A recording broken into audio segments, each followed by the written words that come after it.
The NBA playoffs have finally arrived. We get into it next on Beyond the Locker Room.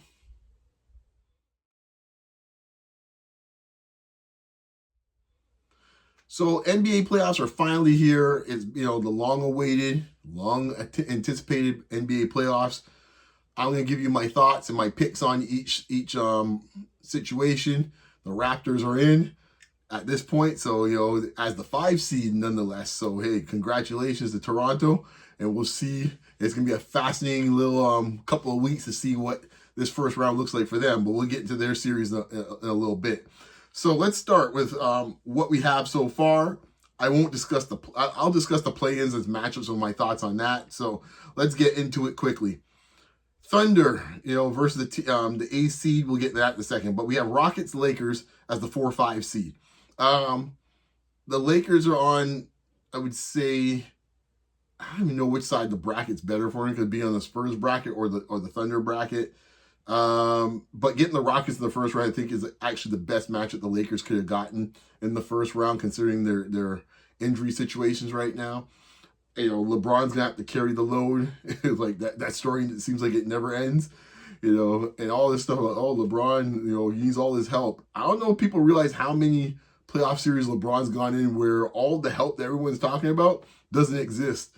And we see a lot of times LeBron's taken a lot of teams that had no business being in the finals to the finals. Could he do it again at this age at 41 years old? Not likely, but I think could he do it to get past the Houston Rockets?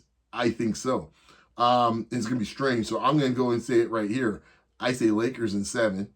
I know it sounds strange to say so with no Luka, no Austin Reeves, but yeah, I think that LeBron will find a way with that group, and Houston will find a way, in my mind, to choke things up and to cough things up. Even though they have played well since I did my podcast, I don't know, it kicked them in the gear, but they've been a different team ever since I did my podcast and been rolling. But I don't trust them still in late game situations. I don't trust their offensive execution late. Durant at times has been a bit aloof in playoff series. To put it mildly. LeBron, no one considering this might be his last time in the playoffs. I'm not sure even LeBron will be here next year. I think he's going to retire. I think he's going to go out guns a-blazing. So give me Lakers in 7.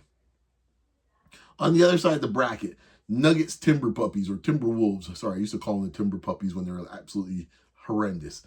But, they've been a legitimate team, been the Western Conference, finals a couple times, so I got to give them their due and their respect. Nuggets, Minnesota, I would say if everyone was healthy, give me Minnesota. They match up well against Denver, but I'm not sure yet, and I'm not sure when the situation is going to be. Let me quickly check here on the situation on the Ant-Man, but I don't think you're going to see him in these playoffs, because if they don't have him, let's face it, it's a wrap. Let's see here. What we have here? Randall's also a little nicked up, so let's see. Yeah, right now Randall will be there for the playoffs. I'm pretty sure of that. Right now it's still kind of. I don't know right now if he's going to be available for the playoffs. But let's put it this way: if he's there, give me Minnesota. If he's not there, give me Denver. And I would say give me Minnesota in 7 if he's in 7 if he's there. Actually, in 6 if he's there. If he's not there, Edwards, then give me Denver in 6. That's the way I look at it right now. So that's the way I look at it. The Anthony Edwards situation is always a moving situation, so we'll leave it there. On the East side, Raptors, Cavaliers.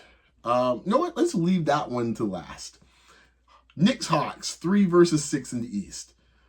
This could be a very spicy series. I don't know, with the athleticism, the wing length of Atlanta and those young legs, this could be a very challenge. And they got enough bodies in this case to kind of make things interesting for Cat and their length in the perimeter.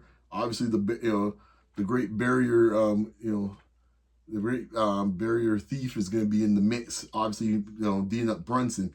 I don't know. I think the Knicks get away. They escape. They win a series, and I think this is one of these series where they win in 6, but the games are going to be close. Very similar to the Pistons series last year, where the Hawks might end up regretting some games late in the game due to the lack of experience. But I say the Knicks in a tough 6-game series. Tough 6-game series. Now, this leads us to our final discussion. Raptors, Cavaliers. My, oh my. Good for, as I said before, good for the Raptors for finding a way not only to make it in the playoffs, but also, find a way to move their position to 5. In my mind, I think this is the best matchup for Toronto of the top 4 seeds they had to face. I think they match up very well at Cleveland, where they have wings that are the strength of their team, and the Cavaliers for years now have not been able to address their perimeter defense when it comes to wing defenders. I think this will still be a problem for Cleveland to some extent, but I don't know if the Raptors have enough elsewhere to really bolster them to get past Cleveland. Right now, the Raptors, in my mind, have no answer. And it's not like anyone's had an answer for Donovan Mitchell in the playoffs before, but they definitely don't have an answer. And with IQ being out, that's, as much as people hate on IQ, that's huge because it lacks, the depth. He's actually a consistent 3-point shooter for this team, which is obviously pretty much like a miracle. And if he's not available, you're going to need offensive punch from somewhere else. And this team struggles enough in the half court now with Quickly not being in there. And defensively, that means you get more minutes of Shed. And I know how Darko thinks. He's going to ride Shed till the wheels come off, which might be to his detriment. I think the 2 guys to look for in this series from a Raptor standpoint that could be problematic is Shed and Jakob Poeltl. Keep an eye on those 2 and see how much minutes they get as the series moves on. On Cleveland's side, I think the guys to watch for, at least the guy to watch for, might be Sam Merrill. He might be in some trouble depending on what matchups he gets. He could be targeted a little bit, and I think he would be a guy to watch for on the other side of the ledger. The Harden situation. I'll put it this way. If I'm Darko, now since IQ's out, I would put Jacoby Walter in the lineup. And because for a couple of reasons. One, he's got youthful legs. He's arguably your best perimeter defender, quite honestly, not named Scotty Barnes. And he's also right now at this point, post All-Star break, he's been arguably your best shooter for knocking down open threes, right now. You're going to need to, when you have those opportunities in the playoffs, you got to have someone to knock them down. So in my mind, Jacoby's your guy. He gives you enough height in this case and length. So I look at it from that standpoint that would help instead of actually playing the smaller Shed. So here's what I would suggest. Just a suggestion. I would put Jacoby on Donovan Mitchell and see how that goes. I would move then at that point RJ onto Harden and let him use his size in this case. So therefore it takes away Harden's physicality. He's 6'5", 225, 230.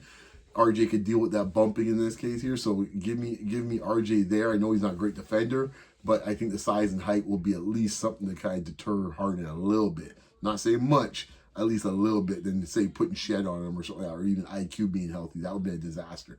So that's where I would have in the backcourt. Then afterwards, I would put Scotty on Mobley, and then afterwards I would leave Yak on the big man Allen. And that leaves us with who's left. On the small word matchup, Brandon Ingram gets to it.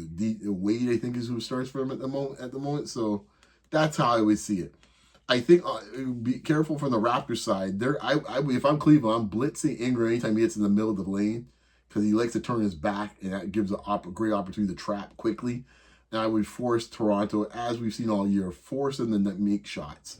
Left, right, and center, force them to make shots. Now, if I'm Darko, if I wasn't so inflexible about my offense, I would play much more bully ball and mix and match and get Scotty in the post more to try to create more double teams and more matchups for situations on Cleveland's end. But I don't think he's going to force that situation until he gets very desperate.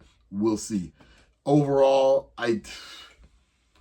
give me Cleveland 6. I think Toronto has matched up well with them all year, but that was pre-Harden, so I don't know what this looks like. But I'll give the respect to Toronto for that standpoint. I think it's 6. I think it'll be an odd series where games will be all over the place. We'll have some blowouts, a couple close ones, more blowouts. I don't think this is a series will have a lot of rhythm in this series. So this is where I think it's gonna be fascinating from a Raptors perspective. We're gonna get answers finally. There's gonna be no more ambiguity, no more hiding behind stuff that that the front offices tend to do the last few years. And Bobby Webster's going to have some answering to do one way or the other, depending on what happens in the series or these playoffs. So we'll see. I think And I think that will be interesting to see how it plays out. Oh, on a side note here, yeah, Edwards is back. I didn't realize he came back the other day against Houston. So yeah, he's back. So I like him. And he had 20. He played shortly 27 minutes, but he had 22 points in 27 minutes. So yeah, I will go back to Minnesota. Give me Minnesota in 6. They don't match up. Denver does not match up well with them. Anyhow, let me go into quickly a few things to play in games and give you a little taste of that. Suns Trailblazers. Trailblazers have been playing well lately, but I would like Phoenix to get through on that front. They've been playing pretty consistently all year. I think they'll be the 7th seed to take on the Spurs, and if they are, I like the Spurs in 6. On the other side, Thunder in this case here as the, we'll see what happens with the other scenario here, the 1-8 scenario.